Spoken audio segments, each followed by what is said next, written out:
The ancient forests of the Cascade Range hold secrets that can humble even the most experienced wilderness guide. Just ask Joseph Crow Feather, a Modoc tribal scout who spent 12 years protecting these sacred lands and the people who ventured into them.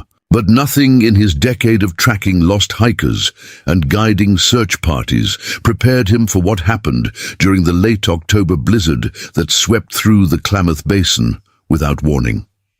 Before we jump back in, tell us where you're tuning in from, and if this story touches you, make sure you're subscribed, because tomorrow I've saved something extra special for you.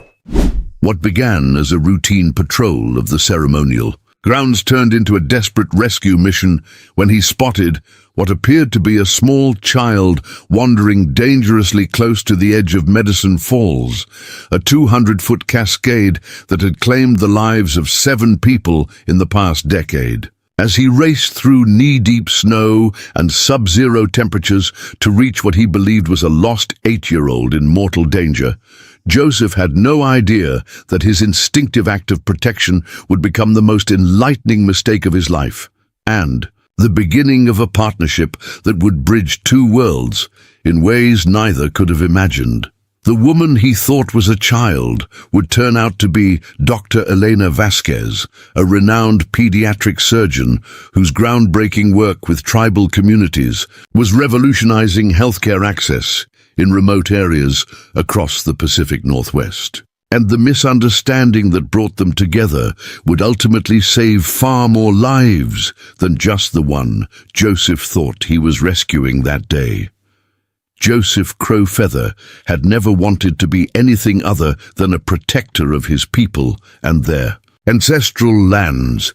At 34, he carried himself with the quiet confidence of someone who understood his place in the world and the responsibilities that came with it. His grandfather, Thomas Crow Feather, had been one of the last traditional Modoc guides before the tribal lands were officially recognized as protected wilderness, and had passed down not just knowledge of every trail, stream, and seasonal pattern, but also the deeper understanding of these mountains as living, sacred entities that demanded respect. Joseph's role as a wilderness scout for the Modoc Tribal Council was more than a job. It was a calling that connected him to generations of his ancestors who had served as guardians of these lands. He knew every unmarked trail, every seasonal water source, every cave that could provide shelter during sudden storms. More importantly, he understood the patterns of weather and wildlife that could mean the difference between life and death for anyone. Caught unprepared in this unforgiving terrain, the morning of October 28th started like any other day of autumn patrol. Joseph rose before dawn in his small cabin on the edge of the tribal settlement, performed his morning prayers facing the 4 directions as his grandfather had taught him, and prepared for what the weather reports suggested would be a routine day of monitoring the ceremonial grounds that had been opened to respectful visitors during the fall season. The Klamath Basin was experiencing one of its most beautiful autumns in recent memory. The aspen groves had turned brilliant gold, creating natural cathedrals of light wherever the sun filtered through their leaves. The air was crisp, but not yet bitter, and the seasonal streams were running clear and cold with the promise of winter. Still weeks away, it was the kind of weather that drew photographers, spiritual seekers, and adventure tourists from across the region, all hoping to experience the raw beauty of the Cascade Wilderness. Joseph's patrol route that morning would take him through 3 distinct areas of tribal land: the lower meadows, where casual hikers were permitted to camp with proper permits; the middle ridges, which required guided access and were used primarily for educational programs about Modoc history and traditional practices; and the Sacred Waters region, which included Medicine Falls and the surrounding ceremonial sites that were restricted to tribal members and approved researchers. As he loaded his patrol pack with emergency supplies, communication equipment, and the traditional items he always carried: sage for blessings, tobacco for offerings, and a medicine pouch that his grandmother had made for him when he first became a scout. Joseph felt the familiar sense of purpose that had driven him for over a decade. This work wasn't just about ensuring visitor safety or protecting natural resources. It was about maintaining the spiritual integrity of places that had been sacred to his people for thousands of years. The first sign that this wouldn't be an ordinary patrol came at 9:30 a.m. when Joseph's radio crackled with an urgent weather update from the National Weather Service. A fast-moving Arctic front, previously predicted to pass well north of the region, had suddenly shifted course and was bearing down on the Cascade Range with unprecedented speed and intensity. "All units, be advised," came the voice of Sarah Running Bear, the tribal emergency coordinator. "Weather Service is upgrading to blizzard warning effective immediately. Temperatures dropping to -15 with 60-mile-per-hour winds and heavy snow. This system is moving much faster than predicted." Joseph paused on the trail leading to the middle ridges, pulling out his satellite phone to check the latest weather radar. What he saw made his blood run cold. A massive wall of white was sweeping south from Canada, and according to the timestamp, it would reach his location within 2 hours, not the 6 hours that morning forecasts had suggested. He immediately switched his radio to the emergency frequency used for coordinating evacuations. "Base, this is Joseph. I'm seeing 12 hikers registered for the Middle Ridges today, and at least 6 camping permits for the lower meadows. We need to initiate immediate evacuation protocols." Sarah's voice came back immediately, tense with the controlled urgency that characterized emergency situations. "Copy that, Joseph. We're sending additional scouts to assist with lower meadows evacuation. Can you handle Middle Ridges solo?"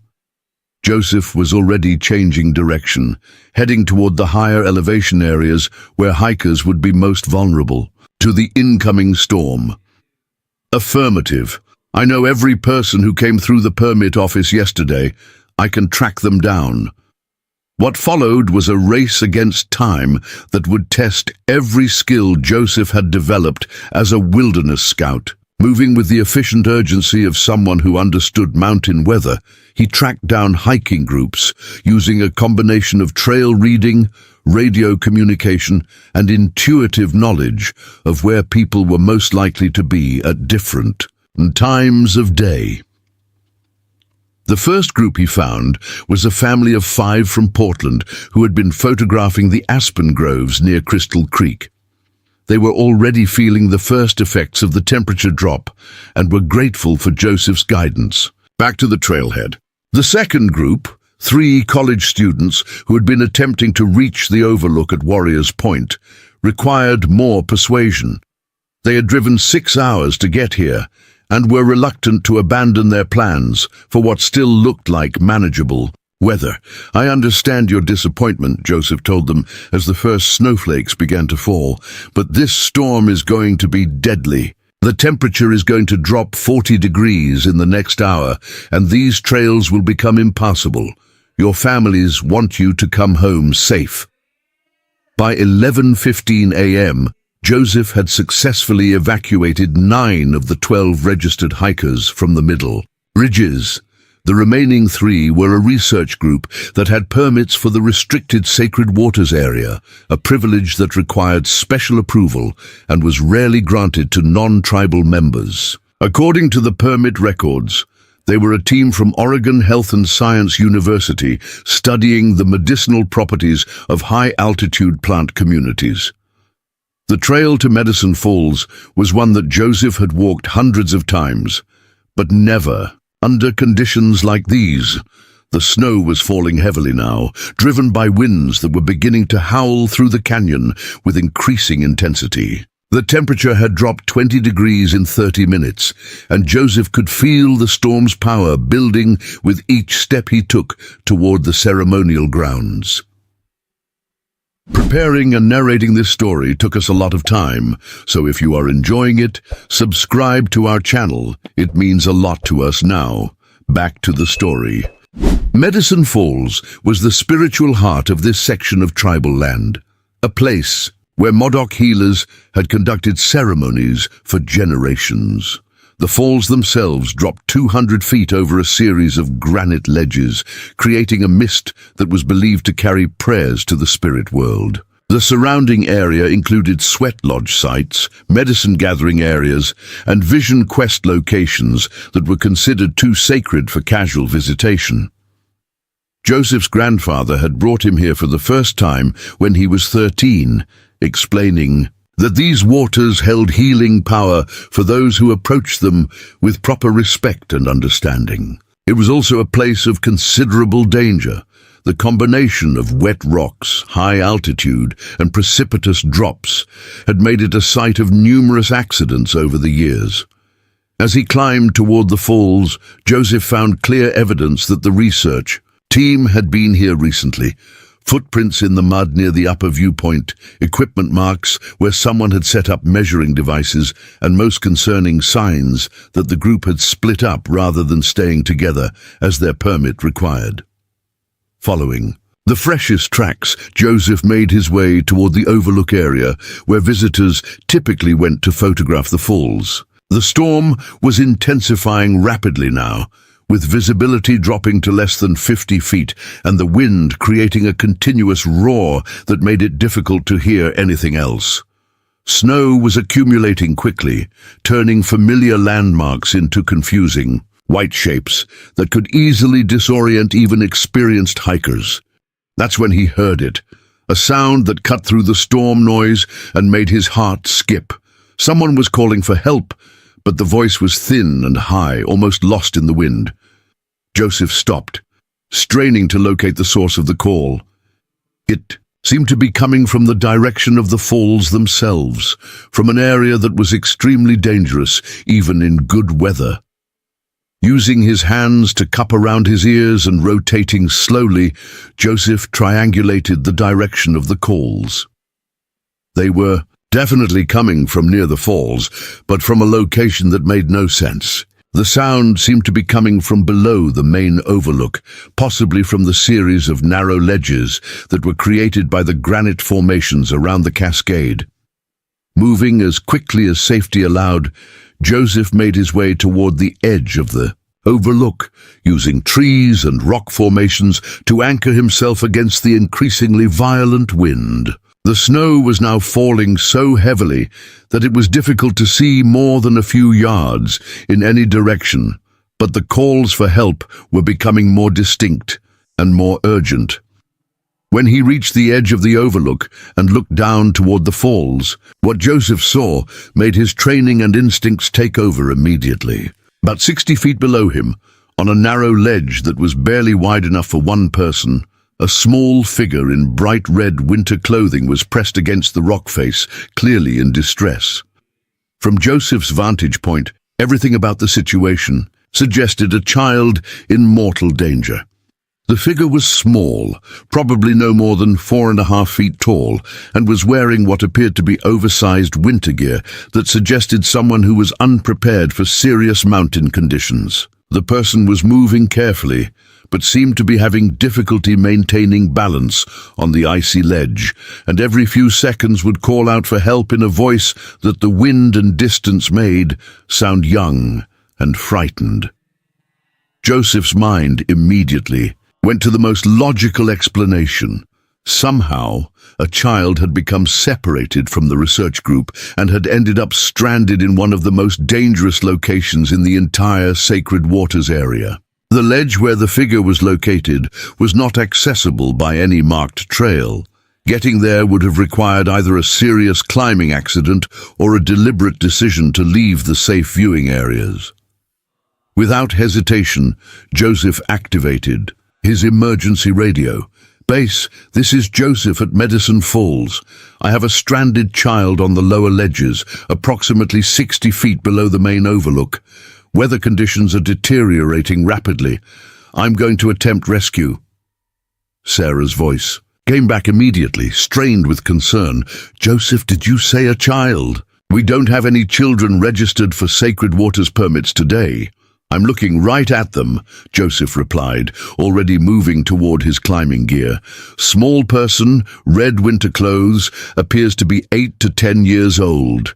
They're stuck on a ledge that's going to be completely iced over within the hour." There was a pause before Sarah responded. "Joseph, be advised, the research team from OHSU checked in an hour ago. All 3 team members are accounted for and heading back to base. Are you sure about what you're seeing?" Joseph looked down at the ledge again, confirming what his eyes were telling him. "Affirmative. I have visual contact with a child in distress. No time for extended discussion. This storm is going to make rescue impossible if I wait any longer." What Joseph was about to attempt was something he had trained for, but hoped never to have to do in actual emergency conditions. Rescuing someone from the ledges around Medicine Falls required technical climbing skills, intimate knowledge of the rock formations, and perfect timing to avoid the worst effects of the mist and spray from the falls themselves. Under normal conditions, such a rescue would involve multiple team members, specialized equipment, and careful planning. Joseph had none of those luxuries. He had his standard patrol pack, which included basic climbing gear, but nothing approaching the resources that would be ideal for this situation. Most critically, he was working alone in weather conditions that were becoming more dangerous by the minute. Joseph quickly inventoried his available equipment: 150 feet of climbing rope, a basic selection of hardware for anchoring, his personal climbing harness, and emergency rescue gear that he had hoped never to use. It wasn't enough for a textbook rescue, but it would have to be sufficient. Setting up his anchor system using the most solid rock formations he could identify near the overlook, Joseph tested his rigging multiple times before committing his weight to it. The wind was now gusting to what felt like 50 miles per hour, and the snow was falling so heavily that he could barely make out the figure on the ledge below. "Hey!" Joseph called down as loudly as he could manage. "I'm coming down to help you. Stay exactly where you are and don't try to move." The figure on the ledge looked up, and for a moment Joseph caught a glimpse of a pale face beneath a red winter hood. The person waved, confirming that they had heard his call, but didn't respond verbally in a way that Joseph could make out over the storm noise. As Joseph prepared to begin his descent, rappelling over the edge into what was essentially a winter storm version of controlled falling, he found himself thinking about all the rescues he had participated in over the years. He had helped extract injured hikers, located lost campers, and assisted with medical emergencies, but he had never attempted anything quite this technical under conditions quite this severe. The first 20 feet of descent were manageable, with Joseph able to maintain control and visibility despite the storm conditions. But as he moved deeper into the mist zone created by the falls, the combination of spray, snow, and wind made every movement a test of nerve and skill. At 40 feet down, Joseph was close enough to get a clearer view of the person he was attempting to rescue, and what he saw both reassured and puzzled him. The figure was definitely in distress and clearly needed help, but some details didn't match his initial assessment. The winter clothing, while bright red, was clearly high-quality gear designed for serious mountain conditions. The person's posture and movement suggested someone with at least basic outdoor experience, not a panicked child. Most confusing of all, as Joseph got closer, the person began calling up to him with instructions about the rescue approach. "The ledge is more stable on the left side," came a clear adult voice that carried easily despite the wind. "There's better anchor options about 3 feet to your left." Joseph paused in his descent, suddenly uncertain about what he was seeing. The voice was definitely that of an adult woman, professional and calm, despite the dangerous circumstances. But the physical appearance, the small stature, the way the winter gear seemed proportioned, still suggested someone much younger. "Ah, you injured?" Joseph called down as he continued his careful descent. "No injuries, but I can't get back up from here," came the reply. "The route I used to get down here turned out to be a one-way trip when the weather changed." As Joseph reached the ledge and got his first clear look at the person he had come to rescue, he experienced a moment of complete cognitive dissonance. He was looking at the face of a woman who was clearly in her 30s, with intelligent dark eyes and the kind of calm competence that suggested professional training in crisis situations. But she was also clearly a person with dwarfism, which explained the size discrepancy that had led to his initial misidentification. "Dr. Elena Vasquez," the woman said, extending a gloved hand with a slight smile that suggested she was accustomed to this kind of misunderstanding. "And I'm guessing you thought you were rescuing a lost child." Joseph felt his face flush with embarrassment, even as his rescue training kept him focused on the immediate priorities. Joseph Crow Feather, Modoc Tribal Scout. "And yes, I apologize for the assumption. Don't apologize for trying to save someone's life," Dr. Vasquez replied. "Though I should mention that I'm supposed to be here. I have proper permits, and I'm part of the OHSU research team that's been studying medicinal plant communities in this area." As Joseph secured his position on the ledge and assessed their situation, Dr. Vasquez began to explain how she had ended up stranded 60 feet below the main overlook. Her story revealed not just the circumstances of her predicament, but also something about her character that Joseph found both impressive and concerning. "I'm a pediatric surgeon," she began, checking her own gear while they prepared for the ascent.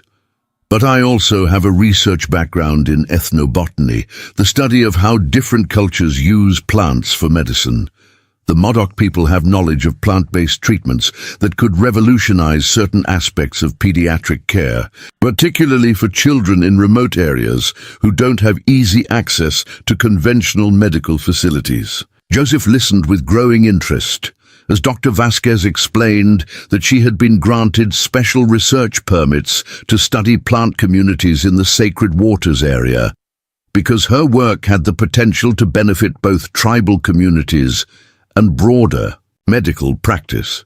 Her research wasn't just academic, it was aimed at developing treatment protocols that could be used in areas where traditional medical resources were limited. "The plant I was looking for only grows in very specific conditions," she continued. "High altitude, near water sources, in areas with particular soil composition. I thought I had found a specimen on a lower ledge, so I climbed down to collect samples. That was about 2 hours ago, before the weather changed."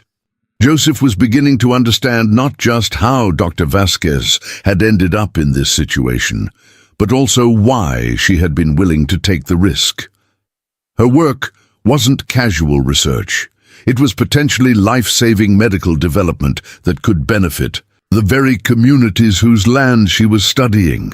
"The storm came in much faster than anyone predicted," Joseph observed, checking his climbing hardware as snow continued to swirl around them. Exactly. What was supposed to be light snow by evening turned into a blizzard by noon. "I realized I couldn't climb back up the route I had used to get down here, especially with the rocks getting icy. That's when I started calling for help." As they prepared to ascend together, Joseph found himself reassessing not just his initial assumptions about Dr. Vasquez, but also his understanding of what it meant to be dedicated to serving others. Here was someone who had been willing to take significant personal risks in order to advance medical knowledge that could help children in communities like his own. Getting 2 people up 60 feet of technical climbing terrain in blizzard conditions was exponentially more difficult than Joseph's solo descent had been. Dr. Vasquez, despite her small stature, proved to be an experienced climber with good technical skills, and more importantly, the kind of calm competence under pressure that suggested someone accustomed to high-stakes situations. "I do a lot of medical work in remote areas," she explained as they set up their ascent system. You learn to be comfortable with technical challenges when your patients are in places that helicopters can't reach. The climb up was a masterclass in cooperation under extreme conditions. Joseph's knowledge of the rock formations and anchor points, combined with Dr. Vasquez's climbing experience and medical training to create an efficient team that was able to work together despite having just met under the most stressful circumstances possible. Halfway up, they had to pause as a particularly violent gust of wind threatened to tear them from the rock face. Pressed against the granite wall with snow whipping around them, Joseph found himself genuinely impressed by his climbing partner's composure. "This is definitely not the most dangerous situation I've been in this year," Dr. Vasquez said with a slight smile. 3 months ago, I had to perform emergency surgery in a village in Guatemala that was only accessible by helicopter during a tropical storm. Joseph couldn't help but laugh, despite their precarious situation. And here I thought, rescuing a lost child was going to be the highlight of my week. "Well, you did rescue someone," Dr. Vasquez pointed out, "just not quite the someone you expected." When they finally reached the top of the overlook, both were exhausted but exhilarated. The storm was now raging at full intensity, with visibility near zero and temperatures that were becoming genuinely life-threatening. But they were safe, and more importantly, they had worked together in a way that suggested a natural compatibility that went beyond the immediate emergency. Getting from the overlook back to Joseph's patrol cabin required navigating nearly 2 miles of trail in whiteout conditions, but Joseph's intimate knowledge of the terrain made it possible. Dr. Vasquez stayed close behind him, following his lead through a landscape that had been transformed into an almost alien environment by the sudden storm. The cabin, when they finally reached it, felt like salvation. Joseph immediately got a fire started in the wood stove, while Dr. Vasquez examined their gear for any damage from the rescue and climb. Both were soaked through despite their winter clothing, and the temperature inside the cabin was barely above freezing. "Coffee?" Joseph offered as they began the process of getting warm and dry. "Please," Dr. Vasquez replied, pulling off her wet outer layers to reveal hiking clothes that were clearly designed for serious outdoor work. "And if you have anything to add to it, I wouldn't object." As they sat by the wood stove, warming their hands around mugs of coffee spiked with whiskey from Joseph's emergency supplies, the full absurdity of their situation began to sink in. What had started as a routine patrol had turned into a technical rescue, and what Joseph had thought was a simple lost child scenario had become an introduction to one of the most interesting people he had met in years. "So," Joseph said, "pediatric surgery and ethnobotany. That's not a combination you hear every day." Dr. Vasquez's eyes lit up with the kind of enthusiasm that suggested she rarely got to talk about her work with people who were genuinely interested. "It started when I was doing medical work in rural areas and kept encountering traditional treatments that were actually more effective than what we could offer with conventional medicine. I realized that combining traditional knowledge with modern medical training could create treatment options that were both more effective and more accessible." Joseph found himself genuinely fascinated. His own background included traditional Modok healing practices that his grandmother had taught him, knowledge that he had always considered separate from the modern world. The idea that someone was working to bridge those two approaches was something he had never considered. "The plant I was looking for today," Dr. Vasquez continued, "is one that traditional Modok healers have used for treating respiratory problems in children. If I can isolate the active compounds and develop a standardized preparation, it could provide treatment for kids in remote areas who can't get to hospitals when they have serious breathing problems." The storm continued to rage outside, but inside the cabin, Joseph and Dr. Vasquez found themselves deep in conversation about topics that bridged their different worlds, traditional knowledge and modern science. The challenges of serving remote communities and the delicate balance between respecting cultural traditions and advancing medical knowledge. As the afternoon wore on, it became clear that neither of them would be leaving the cabin anytime soon. The storm was predicted to continue through the night, and the roads back to the tribal settlement would be impassable until morning at the earliest. But rather than feeling trapped, both Joseph and Dr. Vasquez seemed to welcome the opportunity for extended conversation. What had begun with an embarrassing case of mistaken identity was evolving into something neither had expected: a genuine connection between two people who had dedicated their lives to serving others, but had found in each other a level of understanding and compatibility that was as surprising as it was welcome. The storm outside might have been dangerous, but inside the cabin, something remarkable was beginning to develop. The blizzard that had trapped Joseph and Dr. Elena Vasquez in the patrol cabin showed no signs of weakening as evening approached. Outside, the wind howled through the ancient pines with a ferocity that made the small structure creak and groan, while snow piled against the windows in drifts that were already 3 feet deep. Inside, however, the atmosphere had transformed from emergency shelter to something approaching comfortable sanctuary. Joseph had spent the better part of the afternoon learning about Elena's work, and what he discovered challenged every assumption he had made about academic researchers and their motivations. This wasn't someone pursuing abstract knowledge for career advancement. Elena was a practicing physician whose research was directly aimed at saving children's lives in communities that had been largely overlooked by conventional medicine.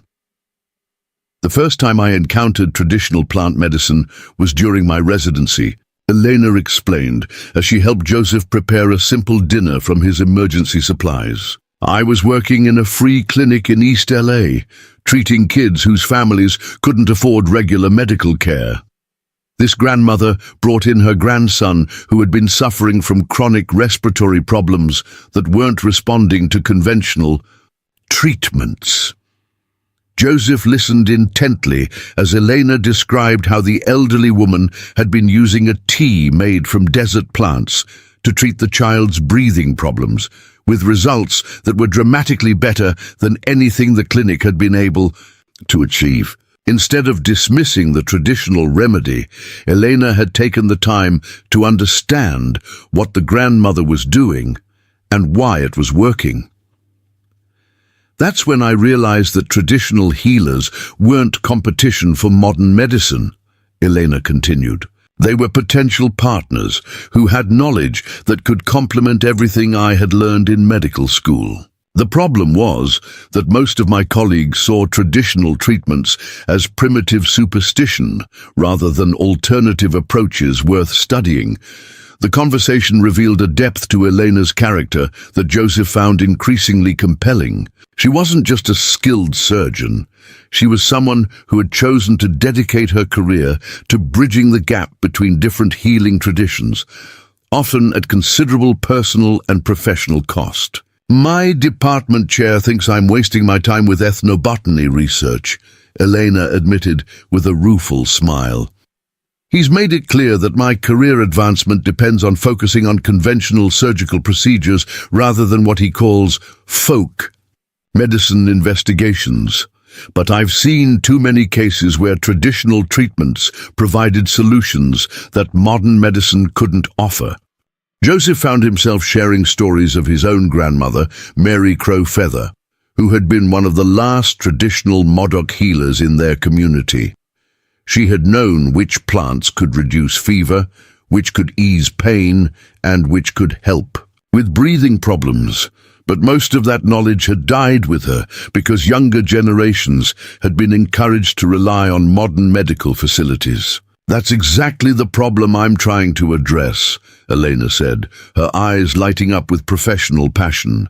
Traditional knowledge is disappearing at the same time that modern medicine is recognizing its potential value. My research is about documenting and validating traditional treatments so they can be preserved and used alongside conventional therapies. As the evening progressed, Joseph learned that Elena's work extended far beyond academic research. She regularly volunteered at free clinics in urban areas with large Native American populations, providing surgical care for families who couldn't afford treatment at major medical centers. She had also established partnerships with tribal health services, offering training programs that helped traditional healers understand when conventional medical intervention was necessary. The goal isn't to replace traditional healing with modern medicine, Elena explained. It's to create integrated approaches that use the best of both worlds. Traditional healers understand their communities and have knowledge that's been tested over generations. Modern medicine has diagnostic tools and surgical techniques that can address problems that traditional methods can't handle. When you combine them properly, you get better outcomes for patients. Joseph was impressed not just by Elena's vision, but by her practical approach to implementing it. She wasn't an academic theorist. She was a working physician who had developed real-world solutions to problems that most people in her field didn't even recognize existed. The storm continued to rage outside, but inside the cabin, both Joseph and Eleanor seemed to welcome the enforced intimacy that allowed for deeper conversation than would have been possible under normal circumstances. Joseph found himself sharing stories about his role as a tribal scout, explaining how his work went beyond simple wilderness safety to include cultural preservation and community protection. My grandfather always said that protecting the land and protecting the people were the same responsibility, Joseph explained as they sat by the fire, the cabin now warm and comfortable despite the brutal conditions outside. The ceremonial sites, the medicinal plants, the traditional hunting and gathering areas, they're all connected to our community's health and survival.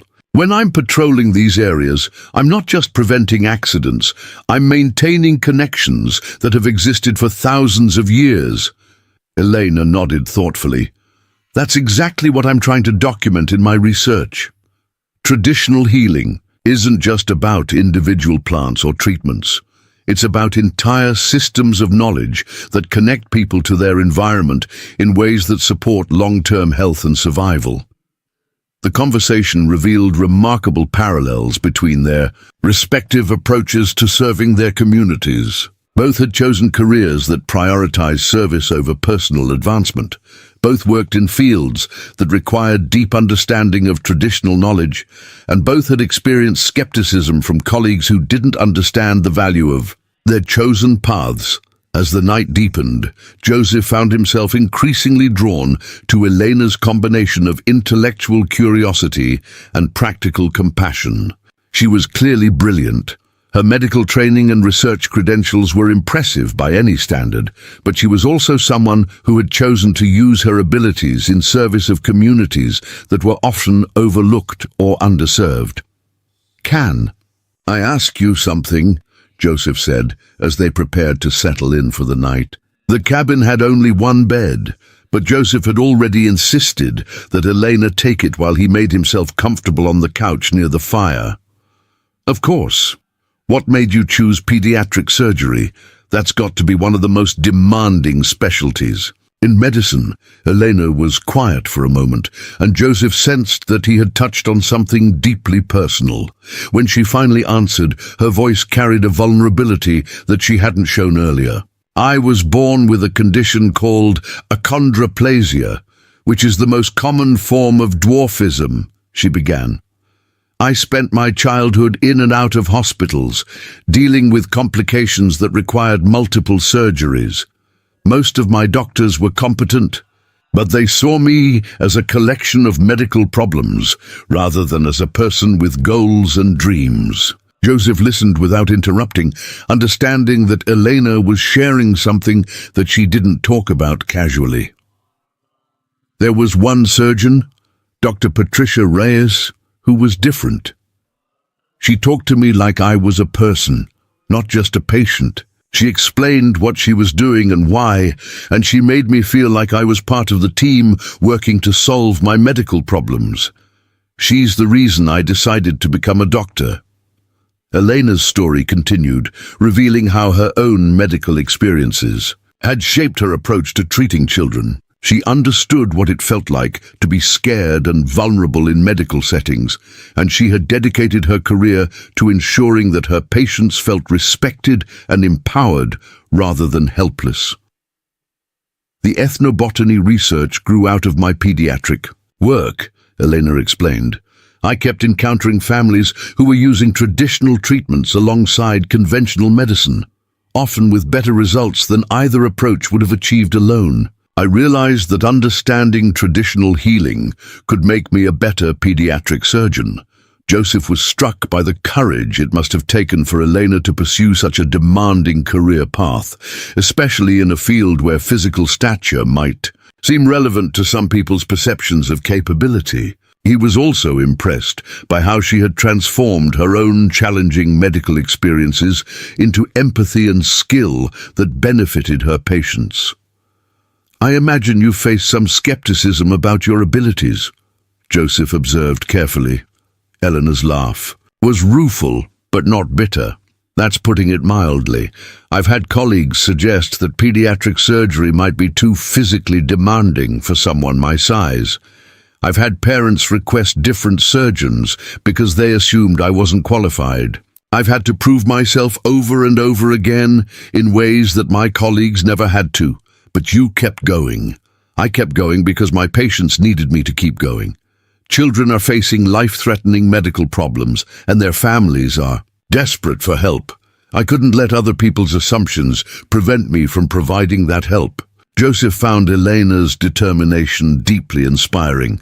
She had faced barriers that most people couldn't imagine, yet she had not only succeeded in her chosen field, but had also expanded her work to include groundbreaking research that could benefit entire communities. As they settled in for the night, the storm still raging outside, but the cabin now feeling like a genuine refuge, Joseph reflected on how dramatically his understanding of the day's events had evolved. What had started as a routine patrol had become a rescue mission, which had then become an introduction to one of the most remarkable people he had ever met. Elena's presence in the Sacred Waters area wasn't casual tourism or abstract academic research.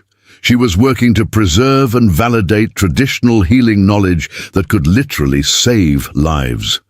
Her research could provide medical solutions for children in remote communities who had limited access to conventional health care. More than that, Elena represented a bridge between worlds that Joseph had always seen as separate. She was a highly trained medical professional who understood and respected traditional healing practices. She was someone who could work within modern medical institutions while also partnering with traditional healers to develop integrated approaches to healthcare. The next morning brought a dramatic change in weather conditions. Joseph woke to brilliant sunshine streaming through the cabin windows and the kind of crystalline silence that follows major storms. Outside, the world had been transformed into a winter wonderland, with snow-covered trees creating a landscape of stunning beauty. Eleanor was already awake, standing at the window with a cup of coffee and looking out at the transformed landscape with evident appreciation. "It's beautiful," she said, as Joseph joined her. "I can see why this area is considered sacred."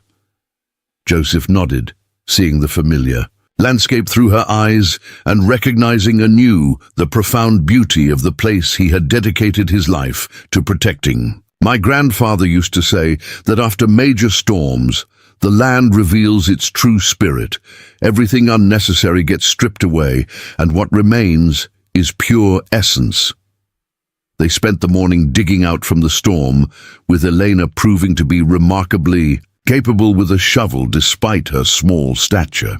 Her approach to physical challenges was methodical and efficient, and Joseph found himself thinking that she applied the same problem-solving skills to manual labor that she brought to medical procedures. As they worked together to clear paths and assess storm damage, Joseph found himself increasingly impressed by Elena's competence and adaptability. She wasn't someone who expected special accommodation because of her size. She was someone who had learned to work effectively within physical limitations while maximizing her capabilities. "I should probably try to contact my research team," Elena said as they took a break from snow removal. "They're probably worried about me." Joseph handed her his satellite phone, and Elena's conversation with her colleagues revealed another dimension of her character. She was clearly the leader of the research team, and her associates spoke to her with the kind of respect that suggested someone who had earned authority through competence rather than position. "We're fine," Elena assured her team. "Joseph, the tribal scout who found me, probably saved my life yesterday. I'm planning to extend my research stay by a few days to make up for the time lost to the storm." Joseph felt an unexpected surge of pleasure at Elena's decision to extend her visit. He had been dreading the end of their time together, partly because he found her company genuinely enjoyable, but also because he had become fascinated by her research and its potential implications for his own community. "If you're staying longer," Joseph offered, "I'd be happy to guide you to some other areas where you might find the plants you're looking for. I know locations that aren't on any official maps." Elena's face lit up with enthusiasm. "That would be incredible.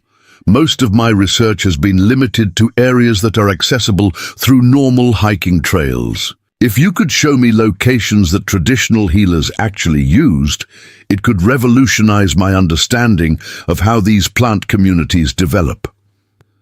As they planned Elena's extended research stay, Joseph found himself looking forward to spending more time with someone who shared his deep respect for the natural world and traditional knowledge. Elena's work represented exactly the kind of bridge between old and new approaches that Joseph had always hoped to see in his lifetime. The storm had brought them together under dramatic circumstances, but what was developing between them was based on shared values, mutual respect, and a growing recognition that their different areas of expertise could complement each other in remarkable ways.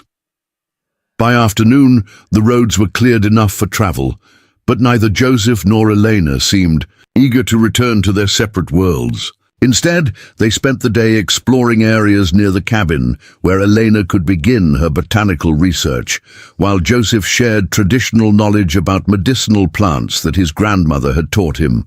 What they discovered together was the beginning of a partnership that would ultimately transform both of their lives and create new possibilities for bridging traditional and modern approaches to healing. The rescue that had brought them together was just the beginning of an adventure that neither could have imagined when they first met on that snowy ledge at Medicine Falls.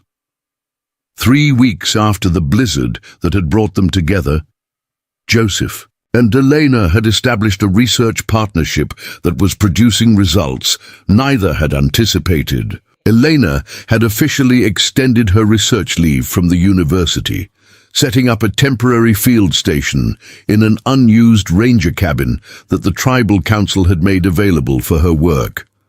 Joseph had arranged his patrol schedule to spend several days each week guiding Elena to remote locations where traditional medicinal plants grew in their natural habitats. What they were discovering together was revolutionizing Elena's understanding of traditional Modoc healing practices while providing Joseph with scientific insights into knowledge that his grandmother had passed down through stories and ceremony. The collaboration was yielding botanical discoveries that could have profound implications for pediatric medicine, but it was also creating something more personal between them, a connection that both were beginning to recognize as significant beyond their professional partnership. The morning of November 18th brought the kind of crisp, clear weather that made the Cascade Wilderness look like something from a fairy tale. Elena was preparing for what she hoped would be the most important research expedition of her career, based on information that Joseph had shared about a location his grandmother had called the Healer's Garden, a hidden valley where Mary Crow Feather had gathered plants for treating the most serious childhood illnesses. My grandmother only took me there once, when I was about 12, Joseph explained, as they loaded research equipment into his patrol vehicle. She said it was a place that required special permission from the spirits, and that the plants there were more powerful than those found anywhere else. I haven't been back since she died. Elena could hear the emotion in Joseph's voice and understood that he was sharing something deeply sacred with her.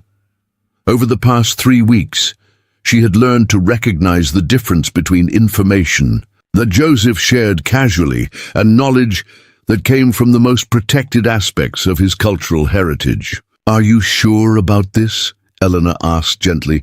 "I don't want you to feel pressured to share something that should remain private to your family or your people."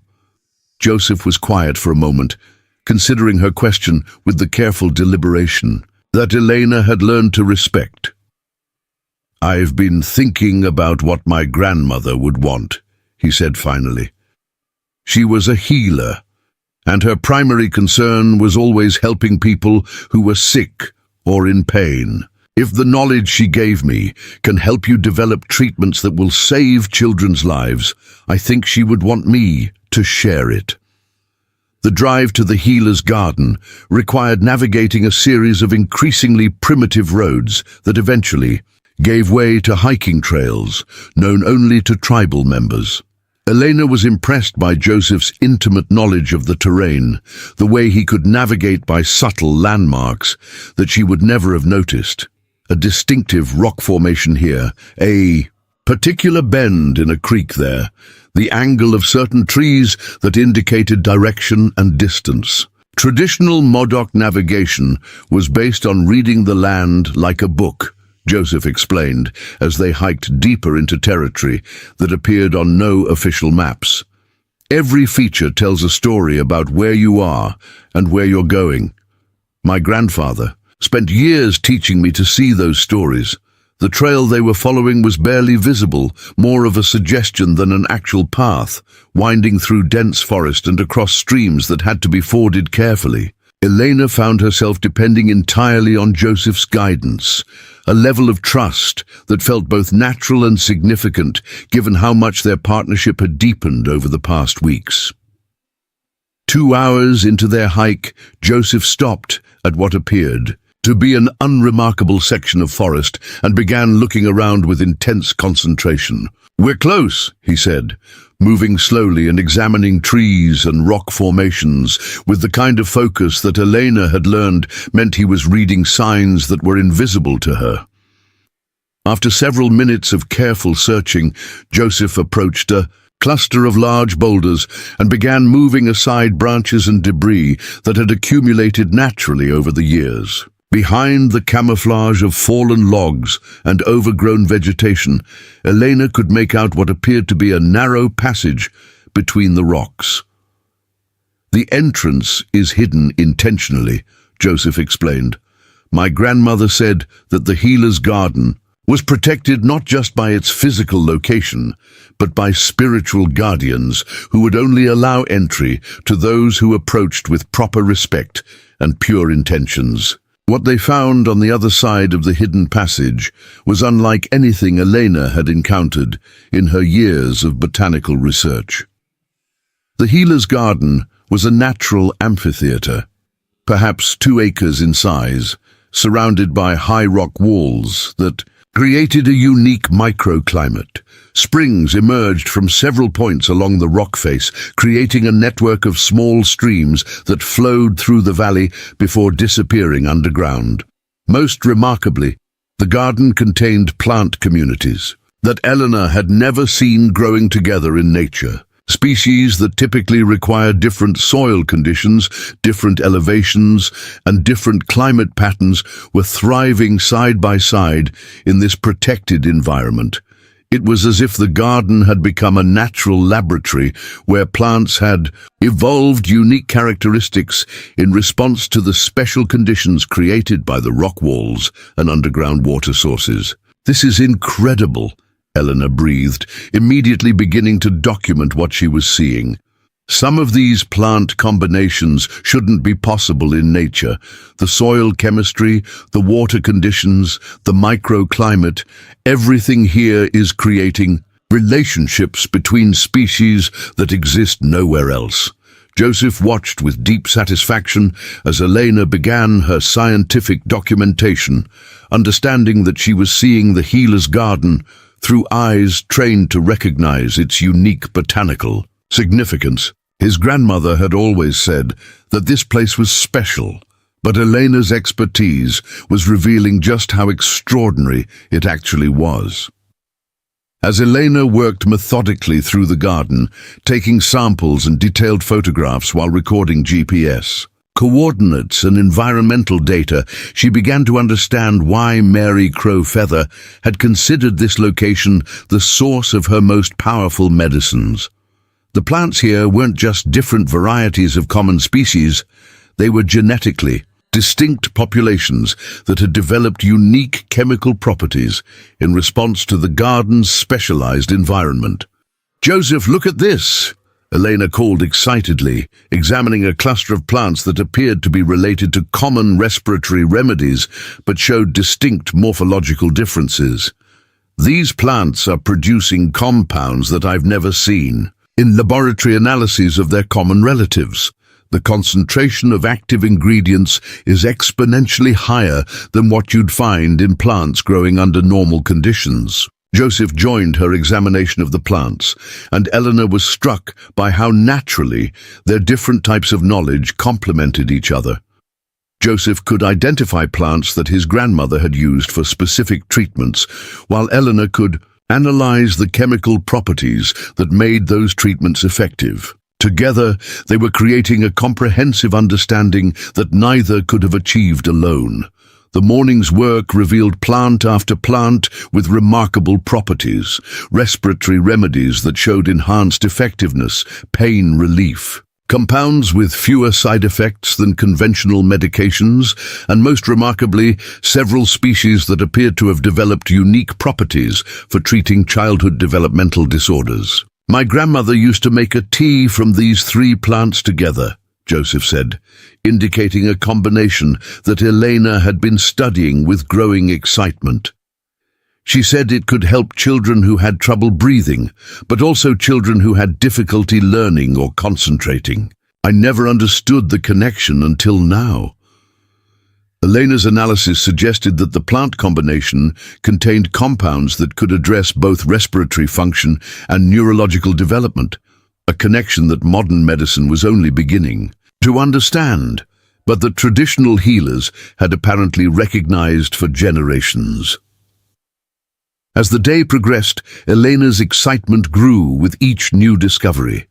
The healer's garden contained botanical treasures that could revolutionize treatment, approaches for numerous childhood medical conditions. More importantly, the plants here represented a natural pharmacy that had been carefully maintained by traditional healers for potentially hundreds of years. "This isn't just a collection of medicinal plants," Elena explained to Joseph as they took a break beside one of the garden's springs. "This is a managed ecosystem. Someone has been maintaining the water flow, managing the plant populations, and preserving the soil conditions that allow these unique relationships to develop." Joseph nodded thoughtfully. "My grandmother and the healers before her, they understood that the garden needed care to maintain its power. They would come here at specific times of year to gather what was needed, but also to tend the plants and perform ceremonies to keep the spiritual balance intact." Elena was beginning to understand that the healer's garden represented something far more sophisticated than she had initially realized. It wasn't just a naturally occurring botanical anomaly, it was a carefully maintained traditional medicine system that had been developed and preserved over generations of indigenous knowledge. "The tribal council needs to know about this," Elena said with growing conviction. "This garden represents irreplaceable traditional knowledge and unique genetic resources that could be lost if anything happens to disrupt the ecosystem." Joseph had been thinking along similar lines. The healer's garden was on tribal land, but it was also in an area that was under increasing pressure from development and resource extraction. Climate change was affecting water sources throughout the region, and the delicate balance that maintained the garden's unique conditions could be easily disrupted. "There's another problem," Joseph said carefully. "The knowledge of how to maintain this garden is disappearing. My grandmother was one of the last traditional healers who understood the full system. When she died, most of that knowledge died with her."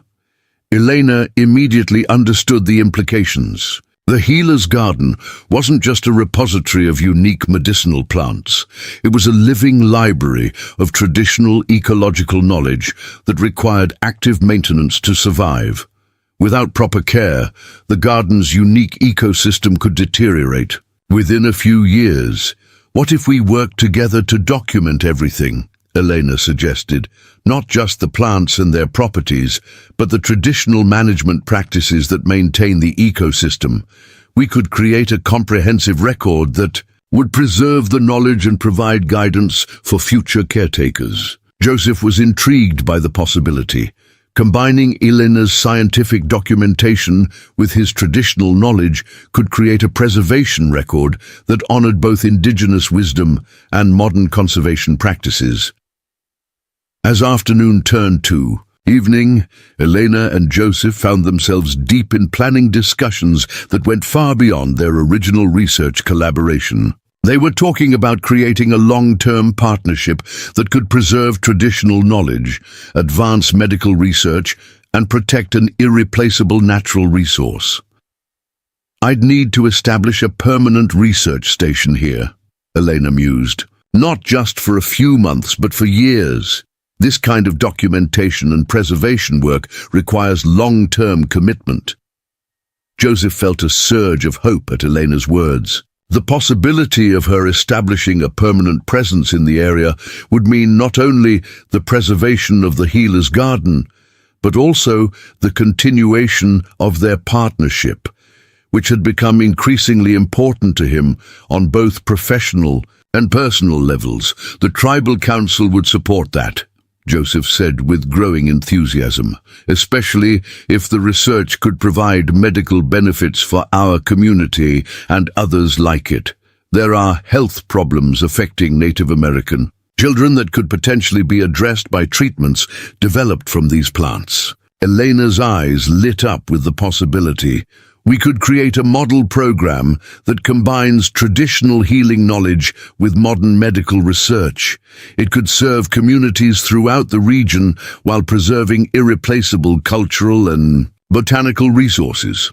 As they prepared to leave the healer's garden after their groundbreaking day of discovery, both Elena and Joseph understood that they had found something far more significant than medicinal plants. They had discovered a foundation for work that could bridge traditional and modern approaches to healing while addressing serious health problems affecting underserved communities.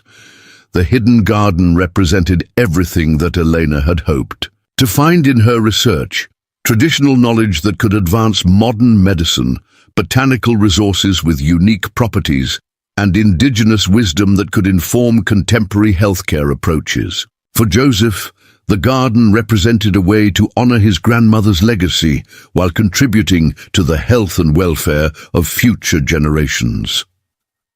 As they made their way back through the forest, both were already planning their next steps. Elena would need to present their findings to university administrators and funding agencies, while Joseph would need to work with the tribal council to establish formal protection for the healer's garden and its surrounding ecosystem. More significantly, they were both beginning to recognize that their partnership had evolved beyond professional collaboration into something that could shape the rest of their lives. The work they were planning would require years of commitment, close cooperation, and shared dedication to goals that transcended individual career advancement. The Healer's Garden had revealed botanical treasures that could change medical practice, but it had also revealed the depth of connection that had developed between Eleanor and Joseph. What had started with a rescue during a blizzard had become a partnership with the potential to preserve traditional knowledge, advance medical science, and create a model for respectful collaboration between indigenous communities and academic institutions. The discoveries they had made together were just the beginning of possibilities that neither had imagined when they first met on that snowy ledge at Medicine Falls. The euphoria of discovering the Healer's Garden was short-lived. Within days of Elena's return to the university to present her preliminary findings, both she and Joseph found themselves facing opposition from quarters they hadn't anticipated. What had seemed like a straightforward process of documenting and preserving invaluable traditional knowledge quickly became a complex battle involving academic politics, corporate interests, and fundamental disagreements about who had the right to control indigenous botanical resources. Elena's first indication that trouble was brewing came during what she had expected to be a routine presentation to the university's research committee. She had prepared a comprehensive overview of her discoveries, complete with detailed botanical analyses, chemical compound documentation, and preliminary assessments of the potential medical applications. What she encountered instead was a room full of skeptical administrators who seemed more concerned about liability issues than scientific breakthroughs. "Dr. Vasquez," said Dr. Harrison Cummings, the committee chair and a man whose approach to academic research was notoriously conservative, "while your findings are certainly interesting, we have serious concerns about the methodology and the potential legal complications of this research." Elena had expected some initial skepticism. Her previous experiences with traditional medicine research had taught her that academic institutions were often resistant to approaches that challenged conventional research paradigms. What she hadn't expected was the level of hostility that seemed to underlie the committee's questions. "Can you elaborate on your specific concerns?" Elena asked. Maintaining the professional composure she had learned was essential when dealing with institutional resistance. Dr. Cummings exchanged glances with several other committee members before responding. "Frankly, we're concerned about the proprietary issues involved in researching plants found on tribal lands. Who owns the intellectual property rights to any discoveries you make? What happens if pharmaceutical companies become interested in compounds you identify? Have you considered the legal ramifications of publishing research based on indigenous knowledge without proper authorization?" Elena felt a chill of recognition as she realized the direction of the questioning. The committee wasn't concerned about the scientific validity of her research. They were worried about potential conflicts over commercial exploitation of traditional knowledge. "The research is being conducted with full tribal approval and in partnership with tribal representatives," Elena responded carefully. "Any discoveries would be developed in collaboration with the Modoc community, with appropriate benefit-sharing agreements to ensure that the tribe maintains control over their traditional knowledge." But Dr. Cummings wasn't satisfied. "Dr. Vasquez, we've been contacted by representatives from Apex Pharmaceuticals who have expressed interest in your research. They've indicated that they would be willing to provide substantial funding for expanded studies, but they require exclusive access to any compounds or treatments that are developed." Elena felt her stomach drop as she understood the full implications of what was happening. Apex Pharmaceuticals was one of the largest pharmaceutical companies in the world, with a well-documented history of appropriating traditional medicines from indigenous communities without providing compensation or recognition to the original knowledge holders. "I'm not interested in working with Apex," Elena said firmly. "My research is specifically designed to develop treatments that will benefit the communities whose traditional knowledge makes the discoveries possible. Exclusive corporate control would completely undermine the entire purpose of the project." The room fell silent, and Elena could sense the committee members' discomfort with her response. Dr. Cummings leaned forward, his expression making it clear that she had just complicated her career significantly. "Dr. Vasquez, I think you need to understand the realities of academic research funding. Your current work is supported by small grants that will expire within 6 months. Apex is offering a multi-million-dollar research partnership that could fund your work for the next decade. More importantly, they have the resources to develop your discoveries into treatments that could help millions of patients worldwide." Elena had heard similar arguments before, and she understood the seductive logic behind them. Pharmaceutical companies did have the resources to develop treatments on a scale that academic institutions couldn't match. But she also knew that corporate control would mean that the communities whose knowledge made the discoveries possible would be excluded from both the development process and the benefits. "What about the tribal community that provided the traditional knowledge?" Elena asked. "What guarantees would there be that they would have access to any treatments that are developed?" Dr. Cummings waved dismissively. "Apex has indicated that they would be willing to provide charitable access to treatments for underserved populations. That should address any concerns about community benefit." Elena knew enough about pharmaceutical industry practices to understand that charitable access typically meant limited, temporary programs that could be discontinued at corporate discretion. It was a far cry from the kind of genuine partnership and benefit sharing that would honor the traditional knowledge being commercialized. "I need time to consider this," Elena said, though she already knew what her answer would be. Meanwhile, Joseph was facing his own challenges within the tribal community. Word of the Healer's Garden discovery had spread quickly, and reactions were mixed. While many tribal members were excited about the potential medical benefits that Elena's research could provide, others were deeply concerned about sharing sacred knowledge with outsiders. The most vocal opposition came from Marcus Running Wolf, a tribal council member who had consistently opposed partnerships with outside researchers. Running Wolf was a traditionalist who believed that sacred knowledge should remain within the community, regardless of potential benefits. "This is exactly how it always starts," Running Wolf argued during a heated tribal council meeting. "First, they come with promises about helping our people. Then they take our knowledge, patent it, and sell it back to us. We've seen this pattern over and over again throughout our history." Joseph understood Running Wolf's concerns, which were based on legitimate historical experiences of exploitation and appropriation. But he also believed that Elena was different from the researchers who had betrayed tribal trust in the past. "Elena isn't like those other researchers," Joseph argued.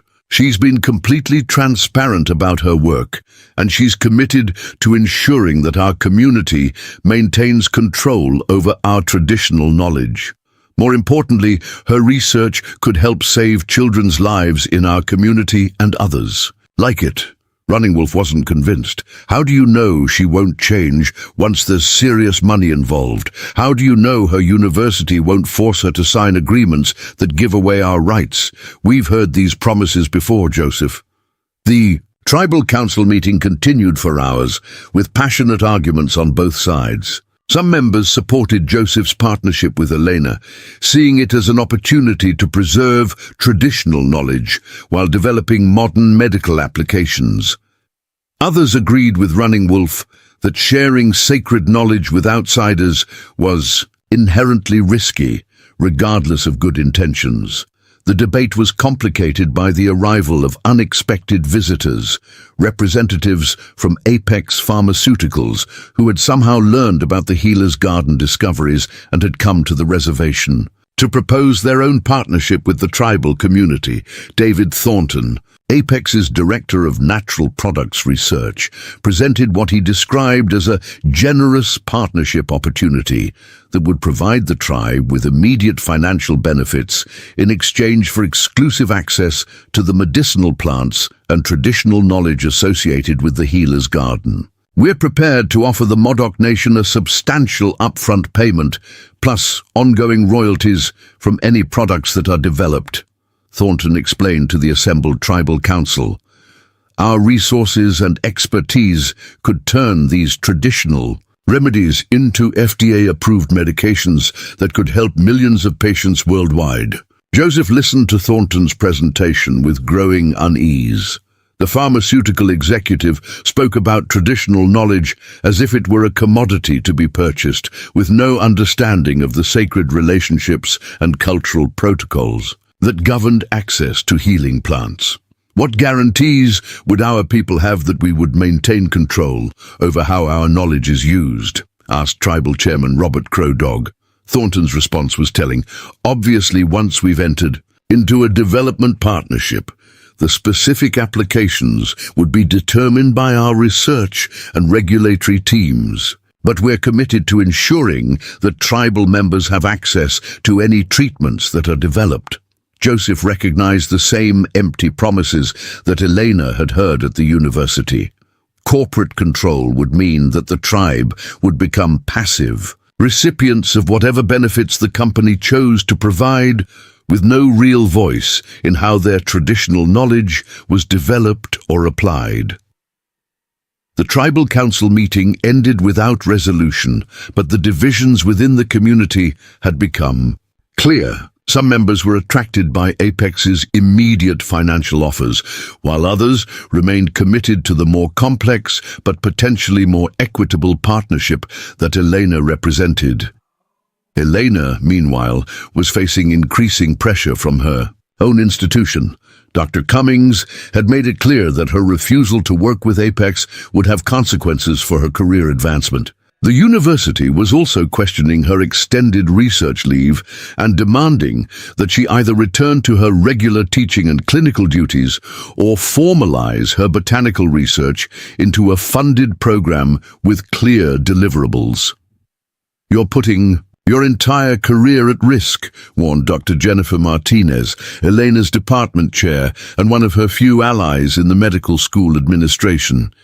Cummings has significant influence over tenure decisions, and he's not happy about your rejection of the Apex partnership.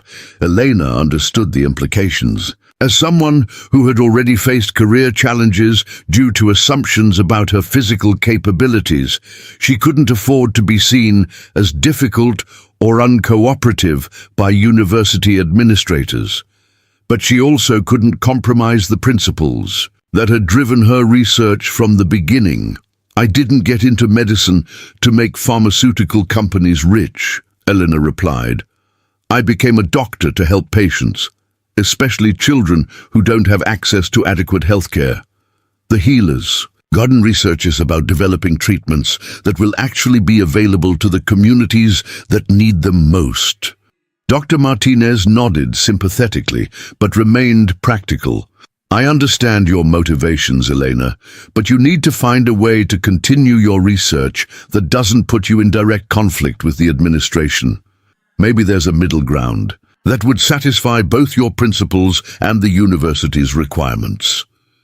Elena had been thinking about exactly that possibility. What if she could find alternative funding that would allow her to continue the research without corporate control or university interference? What if she could establish an independent research program that would be accountable directly to the tribal community rather than to institutional administrators? The idea was ambitious and would require significant personal and professional risks. Elena would need to leave her secure position at the university, find alternative funding sources, and establish a completely new research model that had never been attempted in her field. As Elena contemplated these possibilities, she found herself thinking increasingly about Joseph and the partnership they had developed. Their collaboration had been the most productive and satisfying work of her career, not just because of the scientific discoveries, but because of the genuine respect and mutual understanding that had developed between them. Joseph was facing similar thoughts about their partnership. His work with Elena had shown him possibilities for serving his community that went far beyond traditional patrol duties. Together, they were developing approaches to healthcare that could address problems that had affected tribal communities for generations. The opposition they were facing from both corporate interests and institutional bureaucracies was making it clear that their partnership represented something that challenged established power structures. Elena's commitment to community-controlled research threatened pharmaceutical profits, while Joseph's willingness to share traditional knowledge with outside partners challenged both traditionalist and corporate approaches to indigenous resources. As November turned to December, both Elena and Joseph realized that they were approaching a crossroads that would determine not only the future of their research, but the future of their partnership and their individual careers. The discoveries they had made in the healer's garden were too important to abandon, but continuing their work would require making choices that could fundamentally change their lives. The opposition they were facing was formidable: corporate resources, institutional pressure, and community divisions that had deep historical roots. But Elena and Joseph had also discovered something powerful in their partnership: a shared commitment to principles that transcended individual career advancement and a collaborative approach that honored both traditional knowledge and modern scientific methods. The decisions they made in the coming weeks would determine whether their groundbreaking research would be controlled by corporate interests, abandoned due to institutional pressure, or developed into a new model for community-based healthcare research that could serve as an example for indigenous communities worldwide. The stakes had never been higher, and the path forward had never been less certain. But Elena and Joseph had also never been more convinced that their work together represented something worth fighting for, regardless of the personal and professional costs that such a fight might require. December brought an unexpected resolution to the mounting pressures that had been threatening to tear apart Elena and Joseph's research partnership. The solution came from a source that neither had anticipated: the children themselves. It started with 7-year-old Sarah Crow Dog, the Faye tribal chairman's granddaughter, who had been suffering from severe asthma attacks that weren't responding to conventional treatments. Her condition had worsened dramatically as winter set in, requiring multiple emergency room visits and increasingly aggressive medication regimens that seemed to create more problems than they solved. Elena had been quietly working with the tribal health clinic to provide pediatric consultation services, using her extended research leave to volunteer her medical expertise while continuing her botanical studies. When Sarah's latest asthma attack required emergency evacuation to the regional hospital, Elena was called in to assist with her care.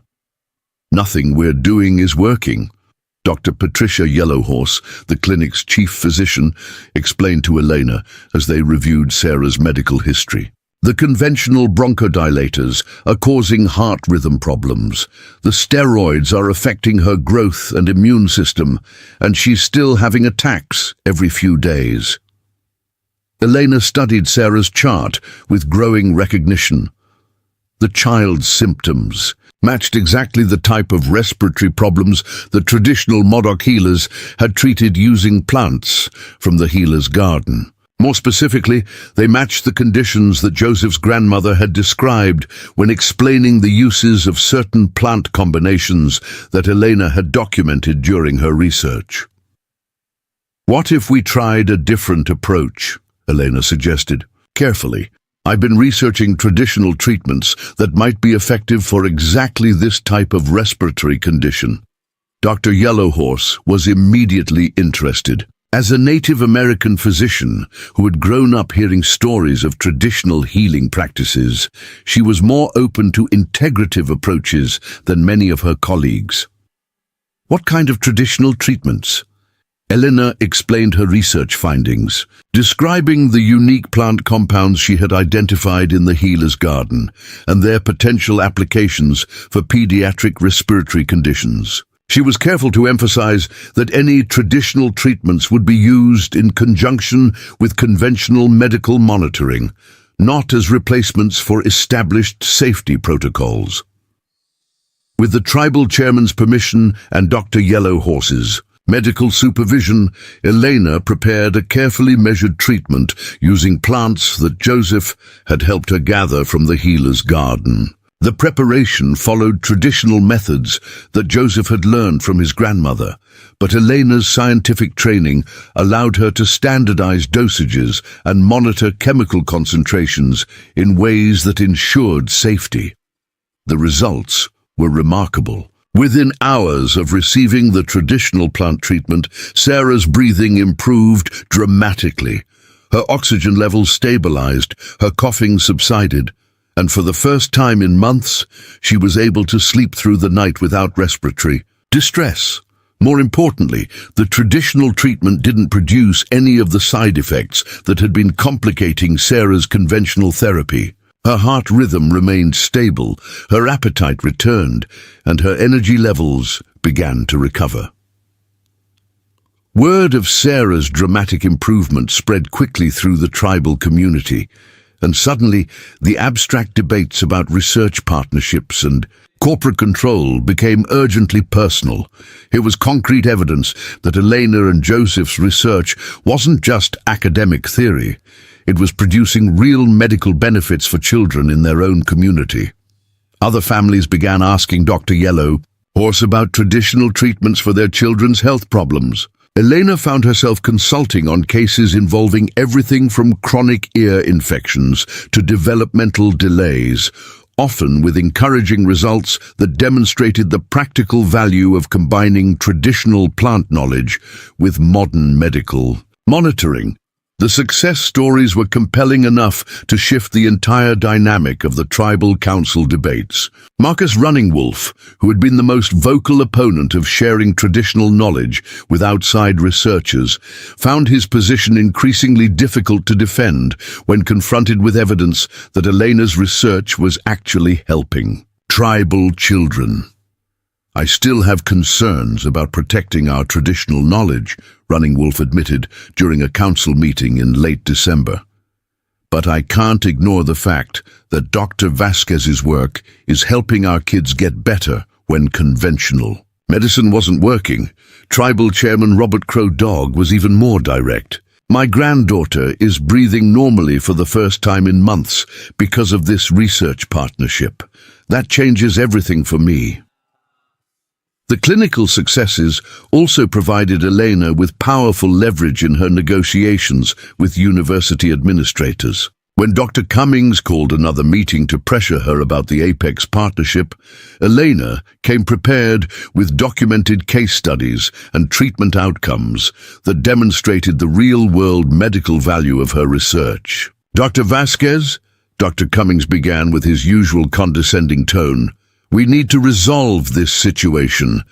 Apex is losing patience with the delays, and the university can't continue to support research that isn't moving toward practical applications." Elena placed a thick folder of medical records on the conference table. "Actually, Dr. Cummings, the research is already producing practical applications. These are documented cases of children whose health problems have been successfully treated using traditional plant medicines identified through my research."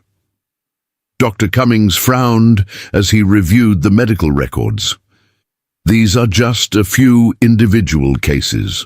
Apex needs large-scale clinical trials with statistical significance before they can develop commercial applications." "That's exactly my point," Elena replied. "Apex is focused on commercial development, while my research is focused on developing treatments that actually help patients. These case studies demonstrate that traditional plant medicines can be effective when used with proper medical supervision. Elena continued her presentation, explaining how her research model was producing results that were both scientifically valid and practically beneficial for the communities involved. Rather than pursuing corporate partnerships that would control traditional knowledge, she was developing collaborative approaches that honored indigenous wisdom while advancing medical science. I'm proposing to establish an independent research institute that would be jointly controlled by tribal communities and academic institutions, Elena announced. This would allow us to continue developing traditional plant medicines while ensuring that the knowledge and benefits remain under community control. The proposal was ambitious and unprecedented. Elena was essentially suggesting the creation of a new model for medical research that would challenge established patterns of corporate control over pharmaceutical development. Dr. Cummings was skeptical. Dr. Vasquez, establishing an independent research institute requires substantial funding and institutional support. Where would you obtain the resources for such an undertaking? Elena had been working on that problem for weeks, and she had found some surprising potential sources of support. Several foundations focused on indigenous rights and community-controlled development were interested in funding research models that honored traditional knowledge while producing practical benefits. More significantly, the success stories from the tribal clinic were attracting attention from other Native American communities facing similar health challenges. Elena had been contacted by tribal health directors from across the region who were interested in participating in expanded research programs. I've been awarded preliminary funding from the Indigenous Knowledge Preservation Foundation and the Community Health Research Initiative, Elena announced. Together, they're providing enough resources to establish a pilot program that could serve as a model for other communities. The funding wasn't enormous by pharmaceutical industry standards, but it was sufficient to support Elena's research without corporate control or university interference. More importantly, it came with governance structures that ensured community control over traditional knowledge and research applications. Joseph, meanwhile, had been working with the tribal council to establish formal protocols for protecting and managing the Healer's Garden. The community had agreed to designate the area as a protected cultural site, with access restricted to authorized research activities and traditional ceremonial uses. We're creating a management plan that combines traditional ecological knowledge with modern conservation practices, Joseph explained to Elena as they reviewed the tribal council's decisions. The garden will be maintained according to traditional methods, but we'll also use scientific monitoring to ensure that the ecosystem remains healthy. The management plan also established clear guidelines for research partnerships, requiring that any outside researchers work directly with tribal representatives and that all discoveries be developed through collaborative agreements that honored traditional knowledge. Elena and Joseph's partnership had evolved into something much larger than either had originally envisioned. They were creating a new model for medical research that combined traditional indigenous knowledge with modern scientific methods while maintaining community control over both the process and the outcomes.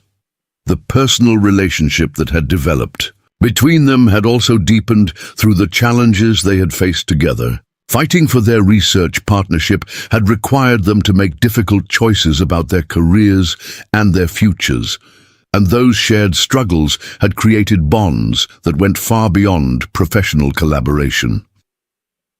As December turned to January, Elena made the final decision to leave her university position and commit fully to the Independent Research Institute. Joseph arranged to take extended leave from his patrol duties to work full-time on research management and community liaison activities. Their choice to prioritize community-controlled research over corporate partnerships or traditional academic careers represented a fundamental commitment to values that transcended individual advancement. They had chosen to build something new together, despite the professional risks and personal uncertainties that such a choice entailed. The opposition from corporate interests and institutional bureaucracies hadn't disappeared, but Elena and Joseph had found something more powerful: community support based on demonstrated results and a shared vision for research that served the people whose traditional knowledge made the discoveries possible.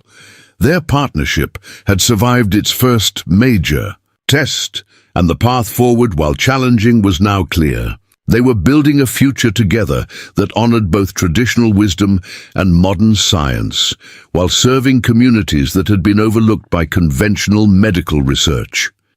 The choice they had made would define not only their professional work, but their personal relationship and their shared commitment to creating positive change in the world. 2 years later, the Modoc Traditional Medicine Research Institute had become a model for indigenous-controlled healthcare research that was being studied and replicated by communities across North America. What had begun with Elena and Joseph's chance encounter during a blizzard had evolved into a revolutionary approach to medical research that was transforming lives while preserving cultural knowledge that might otherwise have been lost forever. Institute occupied a series of buildings that had been constructed on tribal land adjacent to the original ranger station where Elena had first set up her temporary research facility. The main laboratory building incorporated both traditional architectural elements and cutting-edge scientific equipment, creating a physical space that embodied the integration of indigenous wisdom and modern research methods that defined their work. Elena's role had evolved from that of an outside researcher to co-director of an institution that served multiple Native American communities throughout the Pacific Northwest. The Institute's patient registry now included over 800 children whose health conditions were being successfully managed through traditional plant medicines that had been scientifically validated and standardized according to Elena's protocols. Joseph had transitioned from tribal scout to research coordinator and traditional knowledge keeper, serving as the bridge between indigenous healing practices and contemporary scientific methods. His work involved not just preserving traditional knowledge, but also training younger tribal members in the complex ecological management practices required to maintain medicinal plant communities.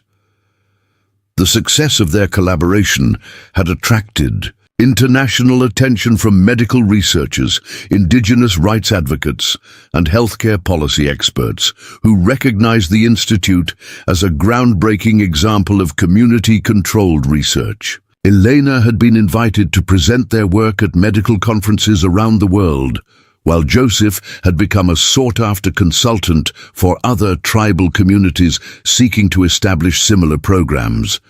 But perhaps the most significant measure of their success was the health outcomes they were achieving for the children they served. Sarah Crow Dog, whose dramatic recovery from severe asthma had helped validate their research approach, was now a healthy 9-year-old who served as an unofficial ambassador for the Institute, often accompanying Elena and Joseph to community presentations where she would describe her experience with traditional medicine. Before Dr. Elena and Joseph helped me, I couldn't run or play like other kids, Sarah would tell audiences with the confident poise of someone who had become accustomed to public speaking. The medicines from our ancestors made me strong again, and now I can do anything I want to do. The Institute's research had expanded far beyond the original discoveries in the healer's garden. Elena and Joseph had documented traditional treatments for dozens of childhood health conditions, from developmental delays to chronic infections to nutritional deficiencies. More importantly, they had developed training programs that were teaching healthcare providers throughout Indian country how to integrate traditional and modern treatment approaches. Dr. Patricia Yellow Horse, who had become the Institute's medical director, estimated that their work was saving tribal communities hundreds of thousands of dollars annually in medical costs, while providing more effective treatments than conventional approaches for many conditions. What Elena and Joseph have created here isn't just about plant medicines, Dr. Yellowhorse explained during a recent interview with a medical journal. It's about restoring indigenous communities' control over their own healthcare while advancing medical knowledge in ways that benefit everyone.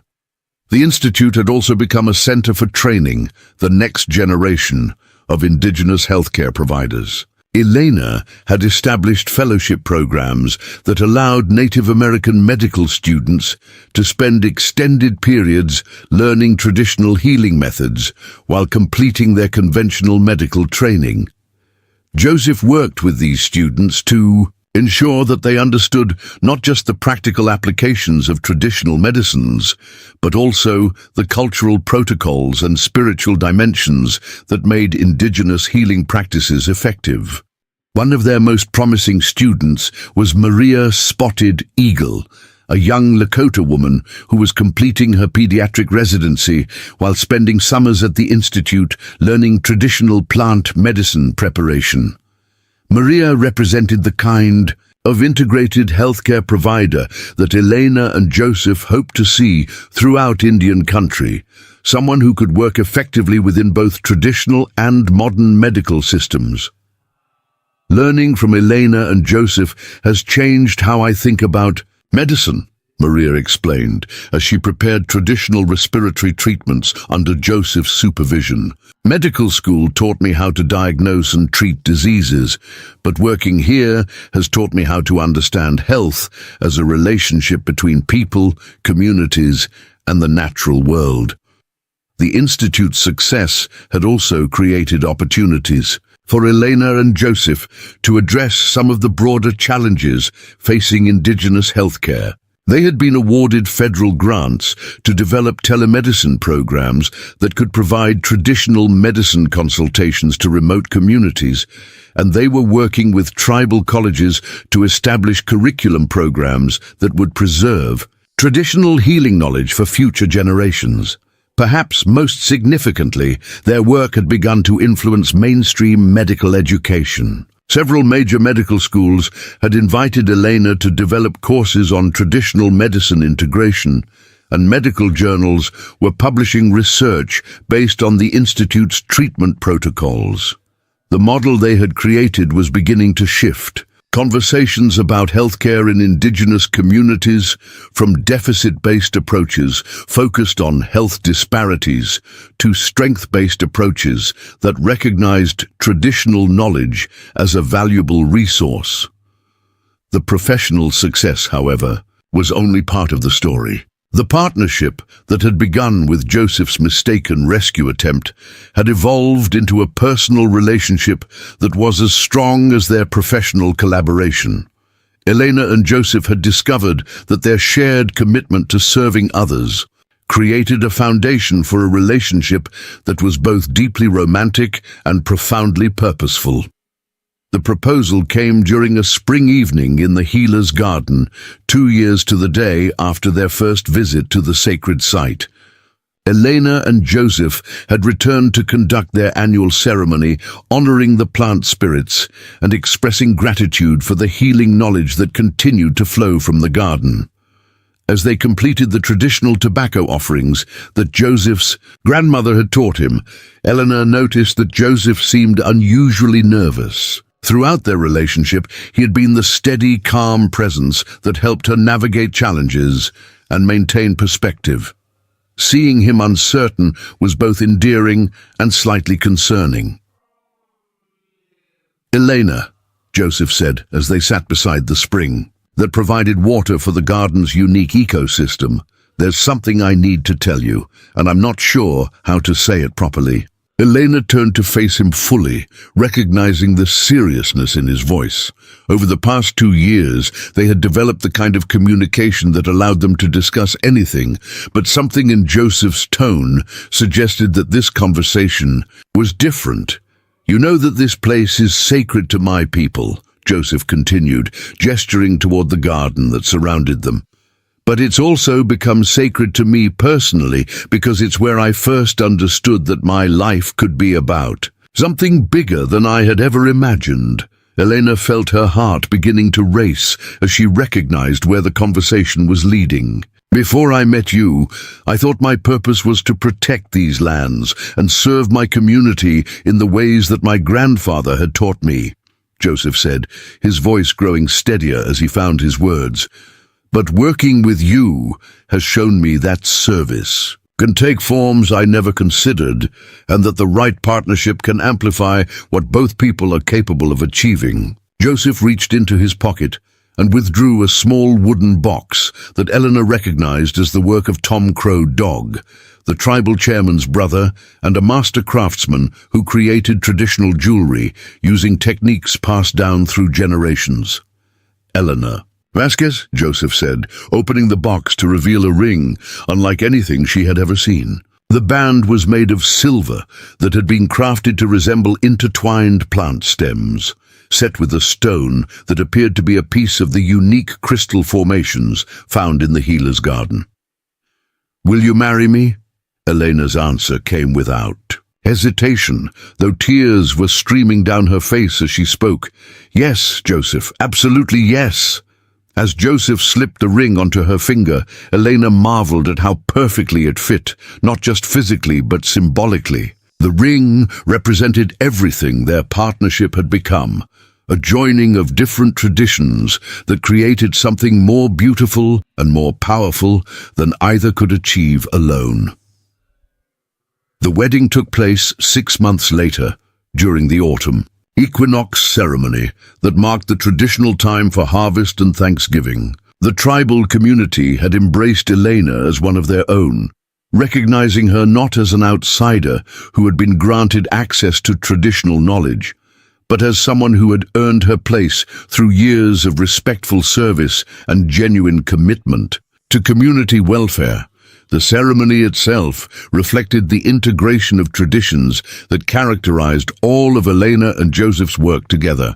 Traditional Modoc wedding customs were combined with elements from Elena's Mexican-American heritage, creating a celebration that honored both of their cultural backgrounds while establishing new traditions for their shared future.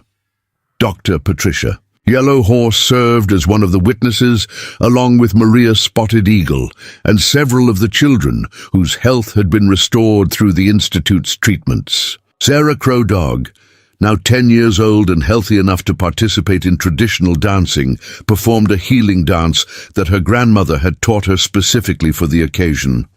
Today, we celebrate not just the joining of two people, but the joining of two ways of understanding the world, Tribal Chairman Robert Crow Dog said during the ceremony.